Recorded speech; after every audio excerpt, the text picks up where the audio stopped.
In context, there were a lot of protests against the war in Vietnam.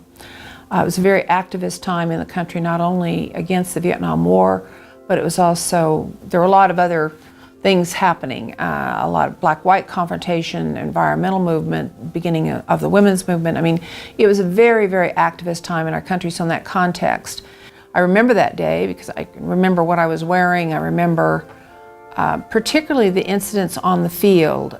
Governor Laxalt was governor of our state. It was a tradition, a salute, if you will, to the governor of the state by the ROTC. I can remember being up at the stadium and the ceremony was interrupted by a protest.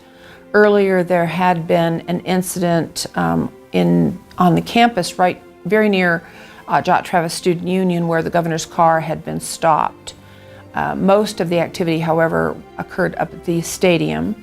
I remember as student body president going out on the field that day to try to talk to the students to see if we could have the ceremony continue.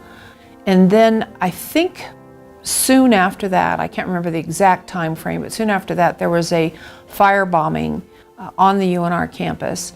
The headline in the largest newspaper in the state, the Las Vegas Review-Journal, I can still see it. It was Reign of Terror at UNR. And since I went to junior high and high school in Las Vegas, my parents lived in Las Vegas, I can remember my mother calling me, telling me I had to come home. And I said, "No, Mom, I'm not coming home. That's not exactly what's happening." It was, of course, a serious situation, but it made it sound like in Las Vegas much worse than it actually was. There weren't any injuries. It was mainly a disruption, and it was for the most part fairly peaceful. The picture of Kent State is forever, I mean, it's a very recognizable photo, I would say, for anyone who was living or 15 years of age or older, I would think at that time would remember those incidents. I mean, it was really big on the news, and of course it was a very serious, very, very serious situation, and that picture will be forever in your memory. And I think that it was obviously very disturbing to have that happen. What followed the Governor's Day episode, there was an English professor on campus by the name of Paul Adamian. He was fired. There were some subsequent hearings in that regard.